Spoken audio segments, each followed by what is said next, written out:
Join us every Wednesday for InFocus, a weekly talk show produced by the St. Kitts Nevis Information Service, where we provide exclusives with key persons within the government and discuss pertinent, relevant, and interesting matters that affect us all.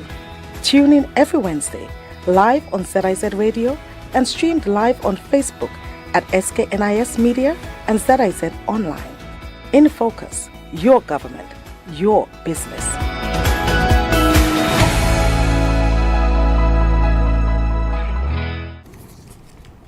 I'm Ian Richards, welcoming you to InFocus, a weekly program that takes a closer look at what's happening within and across the government of St. Kitts and Nevis. Well, land is one of our nation's most valuable and limited resources. It is central to housing, agriculture, commerce, infrastructure, and of course, economic growth. As the Federation continues its journey toward becoming a sustainable island state, responsible land management has never been more important.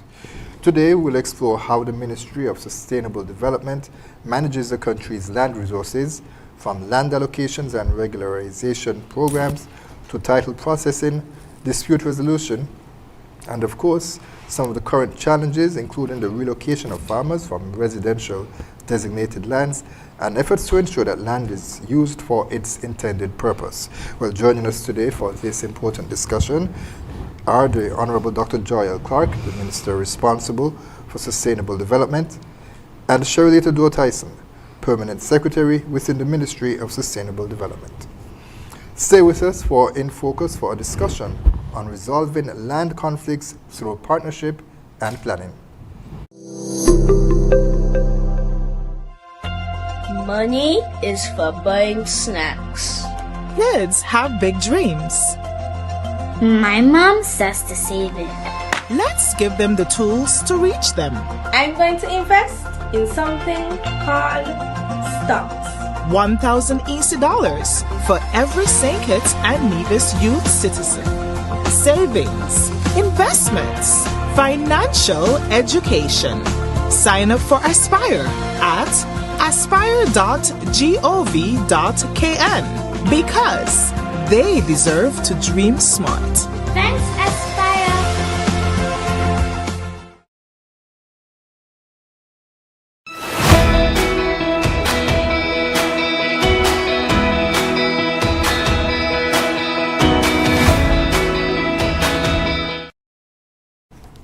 And welcome back to InFocus. It's my absolute pleasure to welcome back the Honorable Dr. Joyelle Clarke and PS Sherilita Dore-Tyson from the Ministry of Sustainable Development. Minister, the last time you were here, I told you it was about a minute. Actually, a couple of minutes, but I would say now it's a couple of seconds because you were here just 2 weeks ago. Yeah. Glad to have you back. Of course, we're always happy to be back. And as I said to you, Ian, that the ministry really welcomes the opportunity to share, to engage with the general public about what we're doing, whether it's in environmental land, and we made a commitment to come back here to talk only about land because we understand how critical it is to people's lives, their livelihoods, and their well-being. So we wanted to dedicate today to just that conversation. All right, I made a promise, and I was happy to be able to fulfill that promise that I made to the public. And I want to start there in the sense of the ministry's responsibility, their role and responsibility as it relates to land management here in St. Kitts and Nevis. Okay, thank you, Ian, for having me as well. Let me first say that the Ministry of Sustainable Development is the steward of the people's land. And so anything land related when it comes to the crown lands, that is what the ministry's mandate is. Now, we had in 2022 into 2023, we introduced the land program, and that program is part of our overall framework of land policy. So we call it the National Physical Development Plan. Now, this plan designates lands for various purposes. So we have land for tourism development, we have land for agriculture, we have land for residential purposes, we have land for industrial use. We have various categories, about 6 different categories. And so we are responsible for ensuring that land is used for what it is designated for. If we don't do that, we're going to have some issues. So that is one of our mandates. Yeah. And to add to that, Ian, we in the ministry, we do way more than land management. But as PS noted, using our national physical development plan, we understand where every piece of land in St. Kitts is and how it's needed for agriculture, how much they need, how much they have on the active cultivation, what's needed for development, what's needed for commercial work. But the important, even more important about land access, about land management rather, is land access. And the ministry from 2022 recognized one of our greatest challenge was fair access to land because of the problems we met when we came in 2022. We recognized that if we're going to meet the mandate of empowering a new generation of Kittitians, we needed to have access to land. If we're going to promote intergenerational wealth, people needed land, whether it's for your house construction or for business development. And if we're going to be part of the economic growth for St. Kitts and Nevis, we needed to make commercial lands and industrial lands available. And more importantly, to support the government's push for a housing revolution, we also needed to find suitable lands for construction of NHC homes. And so the ministry, in managing land access under my leadership, has been able to provide lands for all of these purposes, recognizing that it was a critical component of the development of St. Kitts and Nevis and the development of people and their lives here in St. Kitts. What are the guiding principles of this national development plan that was mentioned, the NDPP, I think it's called? Yes. As I said, it outlines the use, the land use. So we have land for various purposes. And so that is why if we have a crossover, we have to fix it. Because, for example, you can't go to Frigate Bay and have put animals. You know, the area is designated for tourism use. And so that is what we manage. Now, we are talking specifically about land today. So that's like a day's work. What I'm telling you what happens in a normal day's work for me as a PS. When the ministry is faced with a land matter, what do? First of all, we categorize the land matter. Is it a relational matter? We have a lot of family issues. We have a lot of people building on the wrong land. So we categorize that. Is that meeting part of that? Or is it a titling and conveyance matter? So we have various subsets where we put the issue. Is it a regularization matter? Is it a disputes and legal matter? Is it a subdivision matter, or is it a supportive matter? So these are things that we would look at before to ensure we have good decision, efficiency in what we do. So we categorize the land matter that comes to the ministry. So if you come to see me, I'll decide which of these categories your issue would fall into, and then I'll act accordingly. Before we get a bit more into the categories of land use, as mentioned, of course, I did on the top, and it was mentioned as well in your statement just now in your reply to the question. How does one balance the need for residential land as opposed to commercial land, as opposed to some other purposes, so for instance, a school? What factors are influenced there? Well, a school, for example, will come under development. And that is a conversation between the Ministry of Education, if it's a school, between the Ministry of Education and the Ministry of Sustainable Development. If you want land for commercial purposes, that's a conversation we will have with the line ministry and our ministry. So the land use, we get the support from the various ministry, because, for example, if you come and say the government wants to build a school, well, we have to liaise with education. How many students? What are your plans? Where do you want? We have to have these kind of conversations, and this leads us to the decision as to where the school will go. And importantly, Ian, if I could just reference again your previous question about the NPDP. This is the second version, the second update of this actual development plan. So back when I was, I think, in I started my journey in physical plan in the Department of Physical Planning. We had the first iteration of the National Physical Development Plan. And since then, that's like 20 years ago, we knew that based on the population growth mapped over decades, that we would have this many young persons in St. Kitts and Nevis, which would require land for housing, or we would have population growing in certain areas, which would require residential lots. So we recognize, let's say, for example, the growth in the St. Peter's area. Everybody wants to live in St. Peter's. I was just going to mention it, because as you mentioned, having that residential houses there, that's important. But then also there needs like a supermarket. Right, and our planners in the Department of Physical Planning, along with GIS and Department of Lands and Surveys, they master plan all of St. Kitts and Nevis. So you know, based on a community, it needs this much commercial area versus this residential, or based on the general economic activity in the community, you would prioritize industrial activity, you would have housing here. Everything is planned, even down to the Whitegate Development Corporation and their area, their management of lands in the Whitegate area, which is the same for the Frigate Development Corporation, but everybody's working in tandem with the National Physical Development Plan and the Department of Physical Planning to appreciate where land is needed. The challenge that we're having now is that St. Kitts, our topography is our topography. Sloping, gently sloping, and then mountainous. And we are a coastal nation. We've done all of the development on the coast.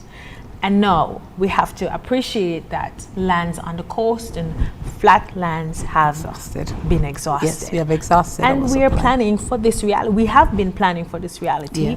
And it's now to get the people of St. Kitts and Nevis to appreciate that land is no longer flat here on the coast. It's a little bit more mountainous. It's a little bit more expensive. It requires a lot more work on the ministries and the government's end and on your end to develop. But it's what we have available, because at some point it would have run out. Yeah, and in addition to that, of course, we see that the coast itself is being intruded upon by the sea. Because based on rising sea levels, climate change, you can go just drive around the country. Just drive around the country and you see, well, it's practically like the water is in some person's backyard. Certainly. It wasn't like that like 20, 30 and we are moving. We are moving many of the people, especially like in certain areas, like in Sandy Point. We have to look. You know, we realize the risk, so we have to be moving some people all road. We've been moving some people from that area as well and taking them up in the higher areas because of what we see is happening and will happen if we continue this trajectory. But let me also mention additionally that one of the challenges we face is that everybody wants to live in the Basta area. And Ian, it doesn't take any rocket science to see that we have basically run out of Basta space. And so I keep saying we have to start to think about rural living. And people come to the ministry, no, I'm from Newtown, and but there's no space. We don't have any more lands in the Basta area. And so we are taking people into the country. And that has been one of our challenges. Are persons, going back to the question with the coast, just quickly, are persons hesitant to move? Because especially those older persons, there is that familial bond. It may be a family home and they've been there all of their life. And so is it difficult to get persons to leave their home from the coast to relocate further inland? I would say, and PS can bring the historical knowledge here, under the previous Labour administration, there was a push in the, I think it's Old Road area. And when Dr. Douglas was the Minister of Sustainable Development, all of those persons were assigned NAC house or land on the upper part of the road. And lo and behold, after a couple of years, they moved back. They moved back. A lot of the people have moved back and rent their house, you know. But that's all part of what we do. It is. Conversations. You need to have conversations. You have to let people know, yes, I know you want the dollar, but especially like we enter in the hurricane season, you have to continue to converse. You have to continue to educate our people. So do you get them to move back to the house that was provided? You see, while we see the increasing sea level rise, people are seeing it and they say, oh, it's okay, I could still live in the house, I could still occupy it, until such time, God forbids, that there is a very terrible hurricane and it completely washes away the homes. People will always want to go back to their traditional homes. And this also is connected with another project that the Ministry of Environment is working on with climate mobility and protecting people's right to stay. Here we are saying, we offered you an option to relocate. You're deeply connected to your grandparents and grandfather's yard and where you grew up, your navel string buried here, and you want to be here. And how can we protect that right to stay? Is it that we need to do a little bit more coastal engineering to protect you from the coast, or as Pierre said, a little bit more re-education of the benefits of relocating, even if you maintain this home, let's say just for gardening purposes. But it's a continuous conversation with people to get them to understand and appreciate the impact of climate change. But on the other hand, for us in sustainable, it's saying We don't have coastal lands available. We don't have urban lots available. You have to get accustomed to living in a countryside. Rural living, yes. And of course, St. Kitts and Nevis, just 68 square miles plus with Port Zante, and of course, the construction that was done at Old Road as well too. Would have gone out a bit more. 26 minutes from St. Paul's to town. Right. 26. Right.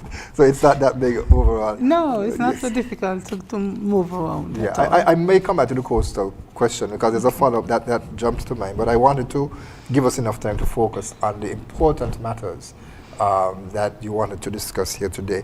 And I think we can probably start off with the announcement that you made, Minister, the last time you were here. That was in relation to housing lots in Cabbage Tree, Keon, and also Lemon Hill. Good. Okay. So I'll let the PA start with the very technical, factual stuff, and then I'll come around about how we engage and engage and engage. Okay. Let's start with Keon, as I said. Now, social media makes everything present, so everybody knows what is happening, or they think they know. We've seen this matter being played out on social media, the ministries being draconian, the ministry is doing this, the ministry is doing that. Let's look at the facts.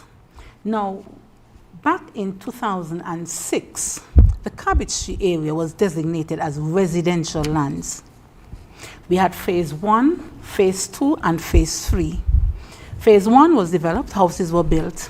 Phase 2 was given out a little later. And between 2015 and 2022, phase 3 was given out, which is where the farm is. And so most of the persons, the 163 persons who purchased lands in phase 3 would have gotten it between the period of 2015 and 2022. So what happened? We now started to have some pushback from the landowners because the farm is there, they can't access the land, they can't access their property. Some of them already paid, some of them they couldn't survey, they have plans, the bank gave them loans, and then we started getting some pressure as well from the banks. And so the people are asking for the land, the banks are saying we've already loaned these people this money, the time for them to start to pay, but they haven't built. And so you realize we're having a challenge. Well, the question initially would be, well, how did these farms, how did they get occupied in the first place? Because as I would have said, when the land was designated, the land was sold in stages. So stage 3 was sold between 2015 and 2022, which is where the farm is. So it's like, we're going to do housing there, but we don't need it yet. And so the farmers would have done their farming, but the land was sold. And so what happened? We started having confrontations. We started having conflicts. We started having people coming to the ministry angry. They want their land. All sorts of issues. They want their land. And so, in 2025, we identified this as one of the areas we had to tackle. What did I do? The first thing I did was to pay a visit to the farmer, because I prefer the personal touch. Before I do anything technical, let me have the personal touch. So I went to visit the farmer twice at her home. She wasn't there. I left messages so she knew what I came for and everything. I called, no response. And so the ministry took the next step. I wrote, and the ministry asked the bailiff to assist. Now the bailiff, he just ensures that the letter is delivered. That's the purpose of the bailiff, just to ensure that the letter is delivered to whom the ministry intends. And so that was done. Still made no contact, no response from the farmer. The ministry had to do what it had to do. We had cases where one police officer came to the ministry very angry, and he said, I took my family to see our land, and we were confronted with machete. It started going that way. And so the ministry really had to intervene. And so after we didn't get a response, I called her. And I said, could we have the conversation? And of course, the disrespect, the expletives. But I don't let that get to me. I said, well, let's still have the conversation. So we set up the meeting. I said, the meeting is going to be at this time, at this place. I had all the technical officers with me, waiting for the farmer to come. Did the farmer show up? Absolutely not. And so after many attempts, we had to turn the matter over to the Ministry of Agriculture because we were not getting the response that we wanted. How That response that you mentioned, the fact that there were expletives that were exchanged, that there was no response to the summons that the bailiff delivered, no response. No, the letter. The letter. The letter said to the farmer, when we write a letter, we said to the farmer, come on, you have to move. We are giving you the time and the date. We are giving you this time to move. But come into the ministry and let's have a conversation. Where do you want to go? This is what we expect that we would get from the farmers. And most of them comply, because we had situations like in Newton Ground. The farmers was like, sure, PS, let's have the conversation. We sent out officers, we met with them, we have discussions. So it's normally smooth. But for some reason, this particular matter was just chaotic. The farmer did not respond, and so the ministry had to turn the matter over to the Ministry of Agriculture. How long was that exchange taking place from the initial contact when you went to? The first contact when I went to visit was in April, and by the time I wrote the letter, I gave until, I think it's the end of August to move. What Yes. April, what, 2020? 2025. 2025. Yes, the first contact was in April. April, May, June, July. Okay. So we didn't get a response. And I'm talking about September when I called her again to set up the meeting. So in September, I'm saying, let's still have the conversation. Still no response. In October, no response. In November, I said to the Ministry of Agriculture, I realized that Christmas is coming. Every farmer would want to make $1. So I said, you know what, let me put this matter to rest until the year ends. I love the farmers to do what they needed to do. January, so they would have been informed that at the end of the year, that is our ultimate time, do not replant. January, we got photos from our drones. They're planting again, even though they knew that we were going to move them. And so the ministry, we had to again write, we had to again call, same response. In March, I got a letter from a lawyer representing the farmer, indicating that they gave us a day. I got the letter the Thursday afternoon, and by Friday they expected me to respond to say that to revoke the plan to move the farm and everything. Well, the ministry has this legal team, which is the legal department, so I would have turned the matter over to the legal department. By Monday afternoon, that's the end of March now, the lawyer at the legal department called and said, P.S., we have to go to court because an injunction is going to be filed against the ministry. That's about 12 o'clock I got the message. The case was 3 o'clock in the afternoon, but I had all the files. So that was a very easy reaction for me. I just simply pulled the file, took it down to the lawyer, and we went to the court. The court ruled against the farmer. Even though it is she who took the matter to court, the court ruled against her. And so the court set the date of April, I think it was April 16th or 18th, for her to move. The court set the final date. So the Facebook had do and all of everything. It was the court who set that date. Even though she took us to the court, it was the court who set that time. And so that was basically the ultimatum. And that is why the minister could have declared that the land was now available for its real owners. Before you come in, Minister, how many housing lots were designated? 163 lots have been sold. 163 lots. Yes. And that would not necessarily just be individuals, your families you're talking about. Of course. And that's the thing. I mean, it's 163 lots, but it's 163 families. It's construction being delayed. It spills off. Because remember, when you're talking about construction, you're talking about the economy. So it's so many people would have been affected by that decision. And I'm paying money for land that I can't, that is rightfully mine. Exactly. That I can't access. So it was, I mean, it's not even, most of it is not even the ministry land anymore because we already sold it. The ministry sold it between 2015 and 2022. It's the people's land. And the people had every right to access their land. Yes. Great, and I'm really happy that PS could give that factual and chronological context because it's important when we are responding, because we opted not to respond to unscrupulous characters on social media who would want to politicize this experience and make it seem as if the ministry was being unfair to a particular farmer. No. We have always maintained that engagement and conversation would be our modus operandi when it comes to development issues, consultation with farmers, consultations with the planning board, approval from the police, support from the defense force, and always engagement. I'm really happy that it was the PS who led on this because she is very patient and very diplomatic in terms of having the ongoing, and she's often in the courts because we always have to defend our position, and our position is clear. And this is just a general position, philosophical position. One person ought not to interrupt the life and livelihood of 163 families. 163 families with an average household size of 4, that's almost 400, 500 plus persons who are delayed in having their home that they paid for. I think the last time I was moved and I told the PS the end, we had a young lady who came in and she was near tears. She said, I've paid. I paid an architect for a plan. I'm at the planning board and I have temporary approval because this farmer is there, fenced in all of the land, not cultivating the majority of the land.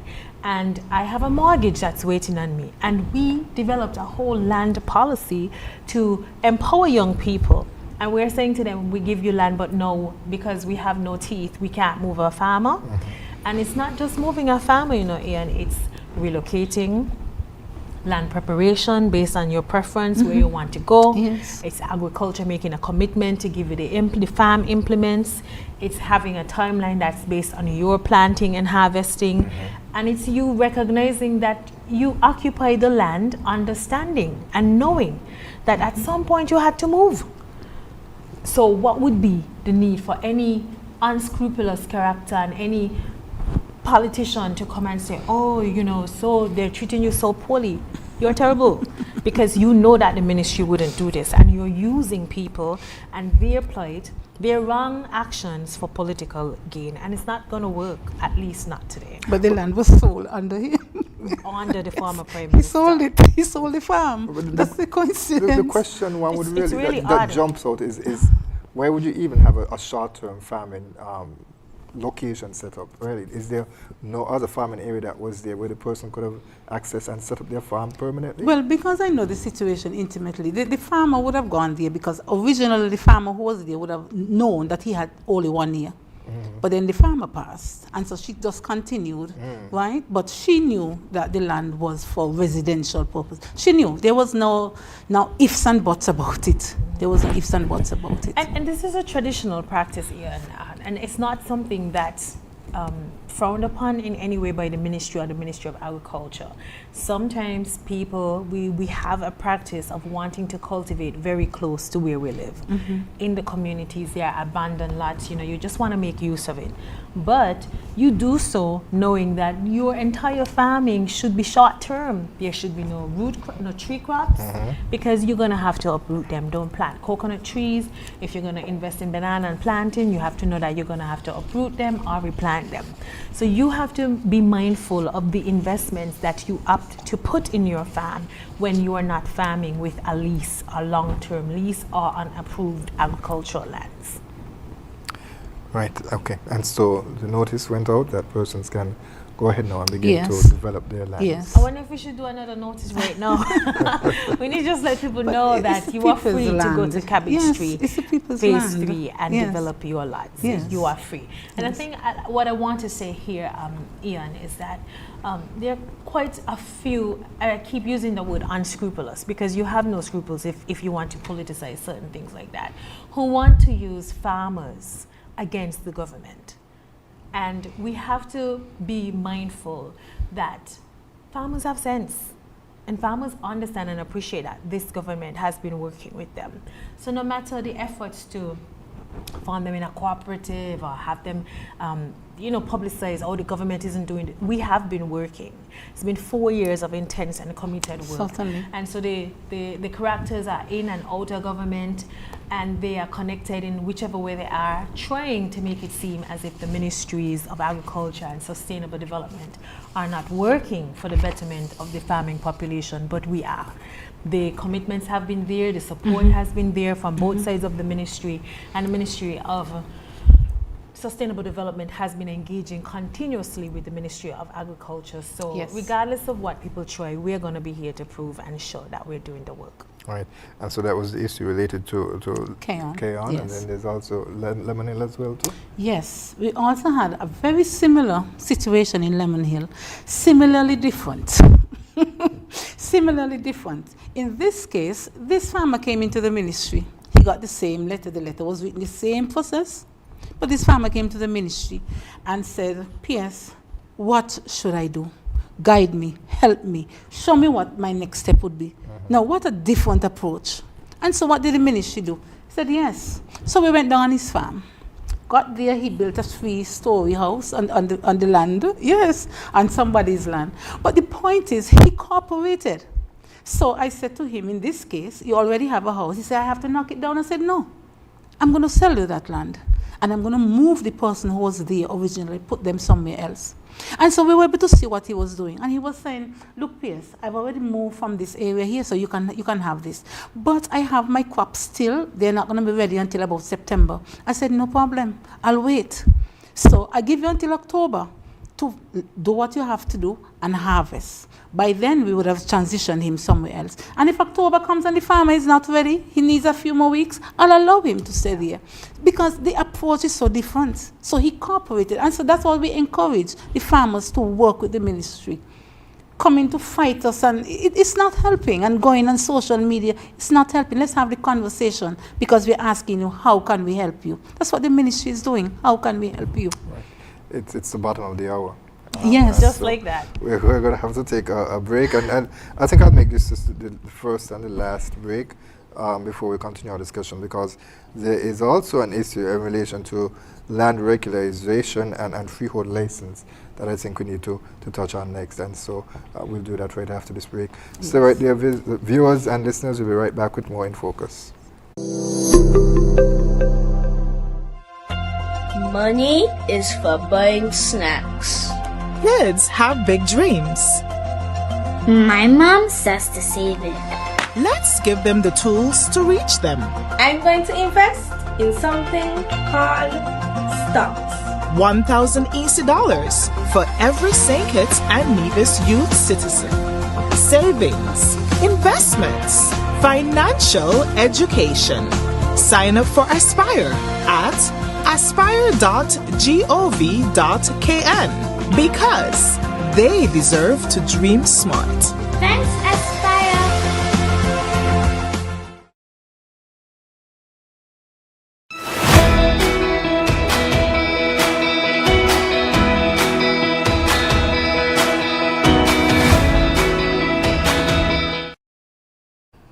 Welcome back to In Focus. We continue our discussion with the Minister responsible for social development and her permanent secretary. That would be, sustainable development. Because of course there's always that link between social, there's that social aspect very as well. closely with them, very closely. And so apologies to the Honorable Dr. Joyelle, Clarke, and Sherilita, Dore-Tyson, permanent secretary.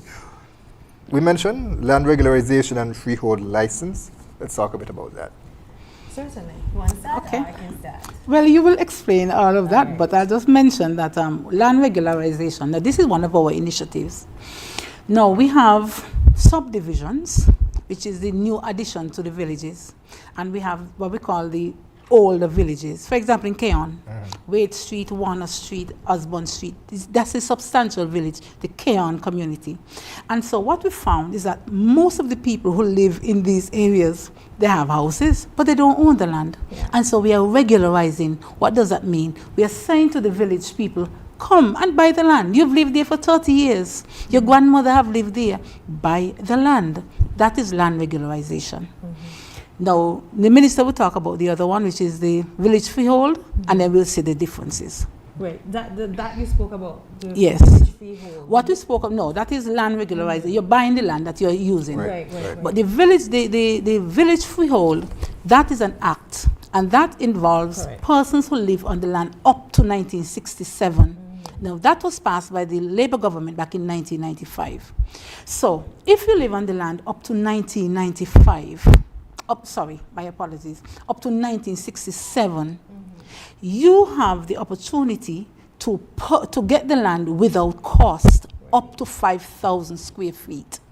Now, that most of us, that would be our parents, because that was the whole purpose of empowering our parents and grandparents. Most of the times our parents, but many of them would have passed, and so we are also granting that to their offspring. Right. So if you live on the land up to 1967, your grandparents she has been there forever, your grandmother has been there forever, you can apply for village freehold. And most persons may not recognize until the person passes, wait, there is no certificate of title. Most of the cases, most of the villages, there are some villages that they never own the land at all. Right. And so we're giving you the opportunity now to own the land. Yes, in my community, for example, even on my street where my mother lived, she reached out to Allah. She said, oh, I want to do it. And she recognized that she hasn't been, because my grandmother was there before and she's here. She needs to be there at least 30-something years on her own. I had a neighbor who came to me and she said, you know, we made payments, but we don't have any titles, so what do we do? And this is people who were when CHA transitioned to NHC, they lost their document, they had it, there was a hurricane, and the ministry continuously reaches out to people and say, you can go through a lawyer, you can write directly to us, but this process is available so that you can have that title to transition to another family member. The important thing we should also mention here is when we did the squatter regularization program in Amsterdam and New Amsterdam, in Upper Monkey Hill and in Lagreed, it was also part of this recognition that persons have been on these lands for how many years? In Amsterdam, definitely. Fully qualified, up to 30 plus years. Upper Monkey Hill, Prime Minister would say to you 100 times that 100 years families have lived lived on the same land. And then we have the folks in New Amsterdam, St. Paul's, who also were on the lots for an extended period that we had to make a commitment to provide them with the land regularization. Now we have a few other communities reaching out to us saying, hey, come and look at us. What they need to do is make sure they can access through the village freehold. So everybody doesn't need a squatter regularization program. We already did the assessment. We know where the other areas are. And I think that one of the last few spots we have to do is in Sadlers, the pasture Sadlers that we are going to do. Now, in all of these new developments, Ian, especially, let's say, for example, New Amsterdam, we regularize an area, and you know, if you were squatting, you may not have access to water, to electricity. We've done the engagement with these communities and said to them, the next step for electricity, and I want to be very clear on this, especially for New Amsterdam, because if you construct a settlement without planning permission, if your design doesn't go to the planning board and you construct your settlement, to have it approved after construction, you need to apply for an as-built assessment, which means that we're going to come, we're going to look at what you have, we're going to have an electrician check it out, and we're going to say, yeah, you're safe for electricity installation. Because if we do it on our own and there's a problem with your wiring, if you didn't use a certified electrician, you might have a problem. Similarly, Amsterdam, New Amsterdam, like several areas across the country, we are working to install water, install lighting. So New Amsterdam has now become one of the communities, just like Willets East in St. Paul's or Cabbage Tree, etc., where we now have to, Halfway Tree, where we now have to go through the process with SCELEC and the Ministry of Finance to finance the installation of electricity for these folks. But we are working very closely with these communities to ensure they know that the ministry, we started a process. We're not going to leave you. We're going to stay with you until every person in these new communities receive the utilities access. So that is without charge? No. PS will tell you. I'll just start by saying, electricity installation in a community, like let's say one person writes and say, I would like electricity installed on my property. We can get a quote from SCELEC for that one building for over $200,000 plus. Most of us would have paid $40,000 maximum for our lots. If it's an NHC 5,000 square feet lot, $20,000. The electricity for your lot and the adjoining lots would be over $200,000. So you could imagine the scale when we have multiple communities, developments in each constituency. Nobody in St. Kitts and Nevis pays for the cost of electricity, the cost of roads, the cost of utilities. It is a commitment made under the Special Land Initiative program by the former Labour administration, where they knew and understood that development, having somewhere to live, was 10 times more important than having other things. So put it in, sell the land at this cost because we want the people of St. Kitts to access land. We can never sell land at its true cost, because if you include the cost of electricity, water, and roads in land, when nobody in St. Kitts going to own land, and land is our right as per Robert Bradshaw, His Excellent Sir Robert Llewellyn Bradshaw. So we can't undo it. And that is why we have people coming and it's like, how much square foot? I said $3. And they don't believe. It's $3. There's nowhere else in the Caribbean that sells land for $3 per square foot. But to install electricity, Minister, how much we paid recently? I think it's $1.5 million. $1.5 million. I gave Clarke about a month ago. $1.5 million, because we're trying to put it in as many communities. We can't do it all one time. Of course, I have my restrictions. But you're trying your very best to put in the electricity, to put in the water. So Keon, we are working on Keon, Hermitage Highlands. That's a very dense new subdivision. That has over 500 lots. And so what we try to do now with Clarke, if somebody on lot 150 wants electricity, I say to Clarke, give me the cost to do the whole area, to run the line right down to the end of the project, and then we connect accordingly, so that I don't have to be going back and paying for Tom and then paying for, you understand? So you try to find creative ways to maximize the benefit, the economic benefits, because it's not cheap. The average land in St. Kitts is 5,000 square feet.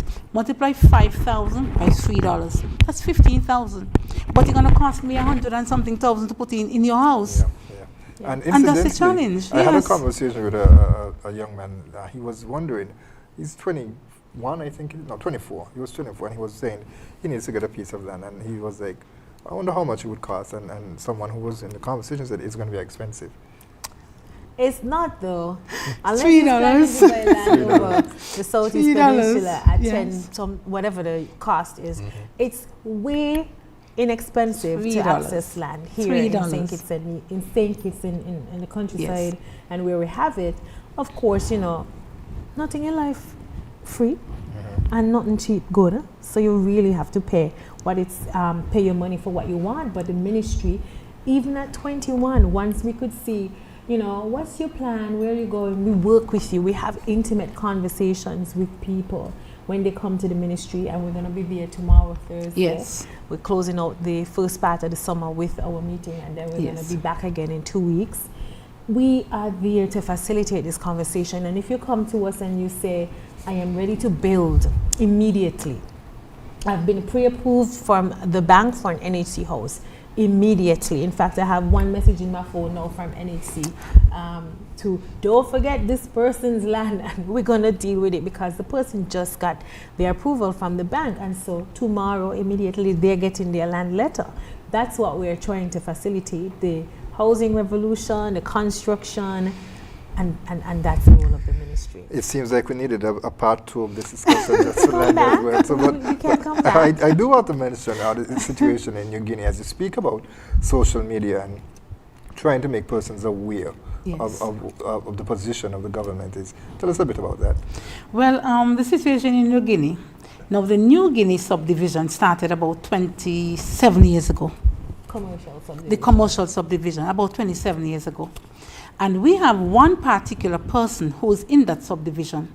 And when I looked at the revenue that is generated from that subdivision, it is zero, zilt, nada. Now, that person is supposed to be leasing the land from the government. The business occupies over 26.8 acres of land.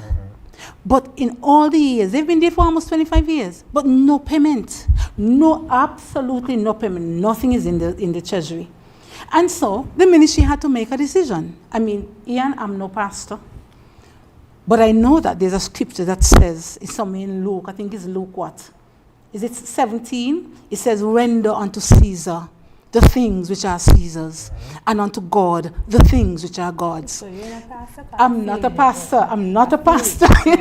I'm a sinner. But what I'm saying is that means that just as you have a spiritual obligation, you must have a national obligation as well. And so what we find is that we have some people in St. Kitts who want to benefit from the government without paying back the taxes, without paying back the leases. Now, when you do not pay, you have to understand that the government uses this to support the social programs. That's where our healthcare system runs. That's where the feeding programs run. That's where the carding home runs. All of these social programs, they come from your leases and taxes. And so when you refuse to pay, you can't come and dictate to me as a PS what you want. And you have not paid for almost 25 years. And so I said, well, fine, let's establish a lease. And so we established a lease. And for our normal rate for leasing of 1 acre of land is $4,000 per month. And so the government is saying $75,000 per year. That's way below the expected amount. Because you said it's 28 or 26? Yes, and now recently there was a request for us to reconfigure the land. And so rather than the land going from the road up to the hill, they've asked us to reconfigure, to turn it around. And so we've given them the land on the side and moved the persons on this side to the back. So it's going to be 27.1 acres total. And we are saying, you want the land to continue using the land, pay the lease. You've had 25 free years. It's time. Right. It's time. And pay the seabed lease as well, because we have something called a seabed lease. As long as you have a pier, we charge you $4,000 per month. All the other companies that have piers, that's what they pay. And so we took a stand. Yeah. 108,000, if you're saying $4,000 per acre? Yes. Right, so 27.1, that will be $108,000. Per month. Per month. Because it's $4,000 per month. But we are giving you a per annum cost. We are saying to you, listen, okay, we recognize it's a business, we recognize you have employees, we recognize everything, and we recognize you're making millions as well. Pay us $75,000 for the year. So let me just do the quick math. It's about $6,250 per month for 27 acres of land, compared to other folks who lease 1 acre of land for $4,000. So we compromise. Yeah. And so I would want to say here, Ian, that I received a voice note from a fisher just 3 weeks ago. And the voice note says to me, you know, it seems like we are being asked or told to pressure you, the government, so that this lease could go through to that person's benefit. And we're being told that if there's a hurricane, that the company is only going to take foreign boats. They have no space for local boats. Pressure. Unnecessary pressure and fear for whose advantage? So that the government could, move on the lease, reduce the cost. And for me, when you waste people's time and you send multiple videos with lies, and then you make a mistake and send them to my phone, knowing that I'm on every email thread, I am there facilitating, I am the one in cabinet lobbying and reading the documentation. PS is there with the Attorney General office working on this. How do you, if you're not an unscrupulous person, but clearly you are, go and tell fisher folk, we ain't taking your boat, you're in a foreign person. We can't help you if there's a storm because we can't get the lease arranged the way that we want. Knowing you've not paid a thing on your lease, you have created conflict, you have threatened folks. Oh, yes. And then you want to make it difficult for the government. Well, who playing that game with you? We are not. Our position here as a Ministry of Sustainable Development is fairness. You want access to government land? Pay your lease. You are using the seabed, you must have a seabed lease. It's just the law. It's not something that we cannot do. We can't do it for one and not for the other. So whether you're in the Southeast Peninsula or you're in Deep Bay, you're using the seabed, there is a lease that you pay that comes with it. And naturally, we are going to, and the ministry, despite all the rumors, despite all the negativity, despite the pressure, despite our cell phone numbers being shared with hundreds of official folk to send us all kind of hilarious and threatening messages, we have still accommodated every single time the request of this particular company to accommodate, to facilitate, to ensure that the project and that business succeeds. But this is the nature of this development. We weren't afraid when we were told that we were going to manage sustainable development. We knew that it was going to be hard knocks, but we're here for it because we're here to work. What's the resolution? The resolution is we are going to The issue lease the is lease. going to be Yes. accepted. We've And started, the, yes. the redesign has been completed. Yes. And we are going to work with whichever lots, commercial lots, are affected, because we appreciate that the topography of the land there would make it much easier for boats to move from onshore with flatter lands, and we're facilitating it regardless of the fact that next week another video might come out saying we this and we that. We know via email that you and I are reading the same threads, and you and I are facilitating this process to ensure that your business thrives. What you're going to say to the local fisher folk who you have said to them, it doesn't matter if a hurricane come you and taking their boats. Well, that's between them and you. But I know that this government would facilitate any local fisherman wherever we can, should that business decide only foreign folks should come to that port. And Ian, I have to add, the ministry is here to support. The ministry is here to assist. We are not here for no fight. When you're taking up my energy trying to fight me and trying to send my number to all sorts of people, and people call me the whole week and I have to turn off the phone, constant harassment. When you do that, you're taking me away from the work. You're psychologically taking me away from the work. We are not here to fight you. We are here to assist you. And so you're asking for the new orientation. We have done that. But it's not going to be on your terms, and you are not paying. It's not going to be on your terms. We are going to give you the lease. This is what is going to happen. You must pay. But You the must lease is pay. going to be, the fee is going to be established at a reduced rate, as mentioned. We have already done that. We've sent all of that to Yeah. legal. Yes, Do yes. you even think it's fair for 26 acres at 6,000 where you don't have to answer? Right. The public will answer. Right. Do you think it's fair? Let me just move on, Minister. Our theme, of course, is resolving land conflicts through partnership and planning. And so we've been talking a bit about how the ministry has been working with partners to ensure that things get done, basically. Of course. The St. Christopher National Trust. Now, that is another issue that has caused some concern for the public. It's been boarded up for many, many, many years. Yes, What's it happening has. there? It has. Let me say, the ministry has an obligation to organizations such as that. When we got to office first, it was, I think, $14,000. It's something we call a subvention. So we assist them. And so it was 14,000. I moved it up to 17,000. So every month, the Ministry of Sustainable Development gives the National just $17,000 per month. They help their staff or whatever they're doing. We do not get involved in the management of the trust. We are like a partner. We are a partner. In 2023, I had meetings with the leadership, and I said to them, you're planning renovations, let's make this a capital project. And so I inserted it as a capital project, $1 million. Now, the trust would have gone ahead, hired the people they want to. We don't have any say in that. All we did was to provide the funds. And so this year, I see some work being done. They would just send a report, P.S., this is what is happening. I would update the minister, I would update the cabinet. But we do not involve ourselves in that in any way. I am aware that they are having some challenges. I got a letter saying that the contract has been what?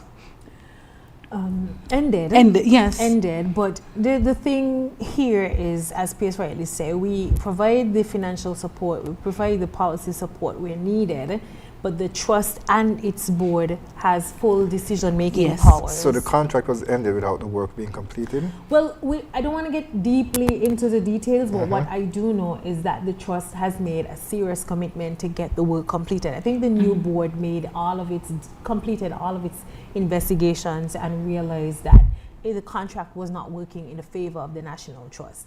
And even now, I'm using this opportunity to say to the people of St. Kitts and even to the visitors who are inconvenienced by it being boarded up for so many years, that it's no fault of any one person in particular.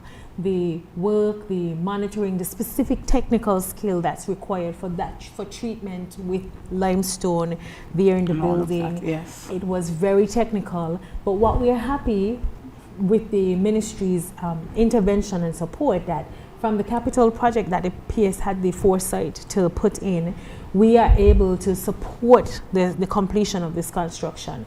We even got support, I think, from the Prime Minister's office and the Cabinet Secretariat it's a national treasure, and it's something that has to be completed. And we're hoping that with this new board and the new leadership and the the decision that they just recently took, that a new team of contractors coming on board would get this project to completion. So we're asking the people of St. Kitts for a little patience. Yes, we're bear with thanking us them a for the little grace. bit. Yes, yes. We are sorry that it has taken so long, but we have made every effort to support this project, but we just now need the right person on board. Minister, just about 5 minutes left, but you do have to ask a question about something that is an eyesore to many persons who travel the country, and including persons, of course, who come off a cruise ship. House after house, building after building, left abandoned in St. Kitts. We have a serious issue. It is a serious issue. How do you indeed. fix that issue? Yeah. Well, it's a ministerial approach that is needed. We have I think I had a conversation with Honorable Minister Duggins the other day about challenges, and he told me 60% of the houses in challenges are unoccupied. 60%. 60%. Because we were looking at how we can access the lands, we are selling the lands there at Toyan Heights, and so I was asking him, how do I get a road there? And he said, but 60% of the houses in challenges, we have it as well in Saddlers. Almost, I think 3 or so streets, nobody live on those streets. The houses are abandoned. So it's a serious problem. And we have to look at environment, we have to look at sustainable and health. It's a multi-ministerial approach to solving this matter. But you do know, with the passage of the Community Beautification and Safety Bill, we are now we have the legislative support to actually deal with the houses. So in our last senior management team, we discussed the establishment of the CBS authority that then allows the a combined board authority with sustainable environment, in legal, etc., to go into the communities. You're sending out a task force, you go into communities, you identify the lots that are seriously problematic.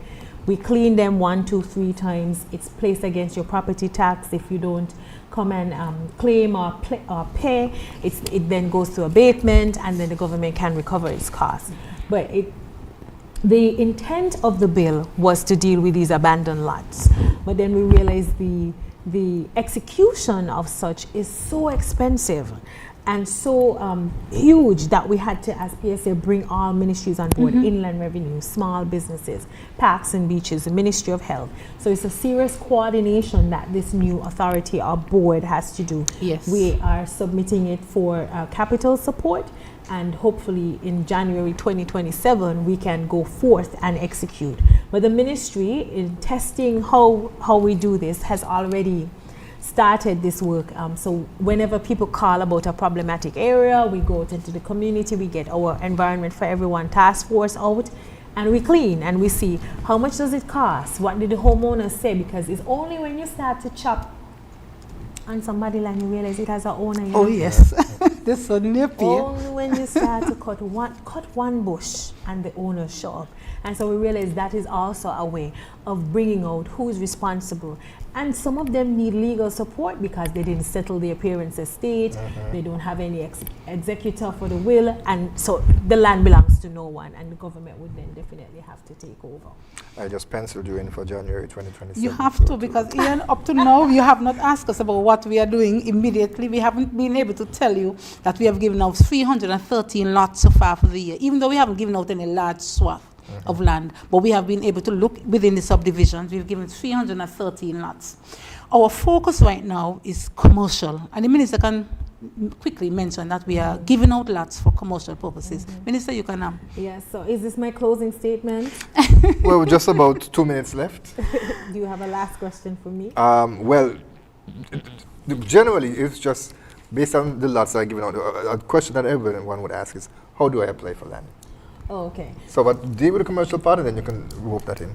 So, of course, so the commercial lots, we recognize that we had a challenge in terms of, everybody knows that everybody who wants commercial land at Lime King.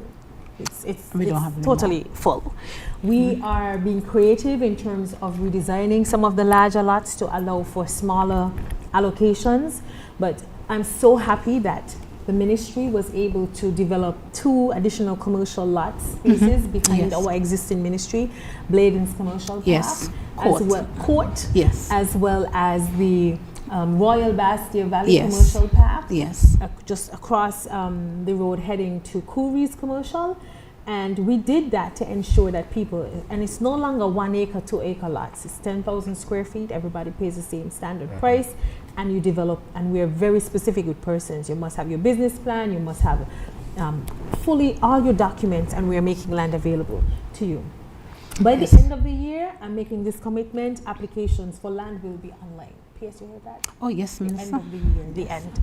That's how you apply for land. There's a form, you say what you want, we do the assessment, if somebody contacts you, we do the processing, you get a letter for the assignment, you go and do the survey, you come back, you get your price.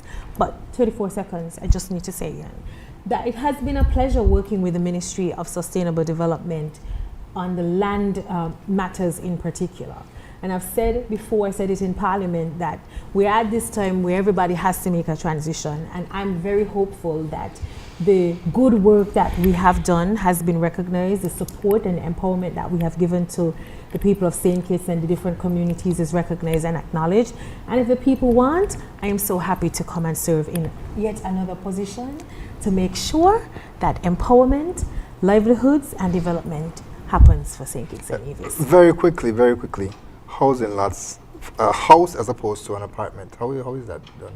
Housing lots. As in an individual house, as opposed to an apartment, like such as what NHC has constructed. Right, and so NHC is doing urban renewal. So they're looking at lots in inner city communities and seeing how they could turn that one lot into a multi-dwelling building, Right. multi-levels, multi-families, a full urban renewal program in partnership with Yes. NHC, urban development, sustainable.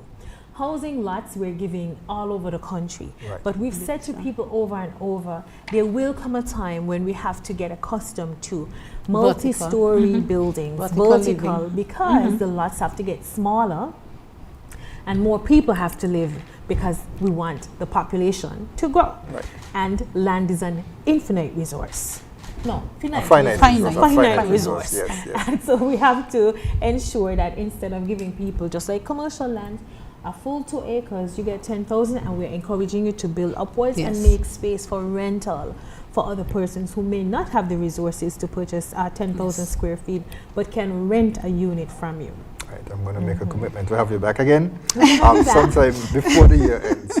We have to discuss, as EPS mentioned, some of these As soon things. as we have that online application, we're coming to launch it right here on InFocus. You have my guarantee. During our month of sustainability, we're going to aim for that in What October. month is that? So yes, I'm going to aim for that. What month is that? Is that Month of October. sustainability is in October. Right, And we have a number of new initiatives that we didn't even get to touch on, so Right. we'll wait for that time. All right, so I put it down here, October. Yes. Thank you so much, Minister and PS, for being with us again. We certainly look forward to welcoming you back in October. The ministry is your friend. Come to the ministry. Let's have the conversations. Work together. Find solutions. Absolutely. We'd like to thank you, viewers and listeners, for joining us for this edition of InFocus. We trust that you'll join us next week at the same place, at the same time for another edition. Our guest will be the Financial Secretary, Carlton Parkson, and he'll be discussing the recent IMF report. Until then, we'll see you. I'm Ian Richards. Join us every Wednesday for InFocus, a weekly talk show produced by the St. Kitts Nevis Information Service, where we provide exclusives with key persons within the government and discuss pertinent, relevant, and interesting matters that affect us all. Tune in every Wednesday, live on ZIZ Radio and streamed live on Facebook at SKNIS Media and ZIZ Online. InFocus, your government, your business.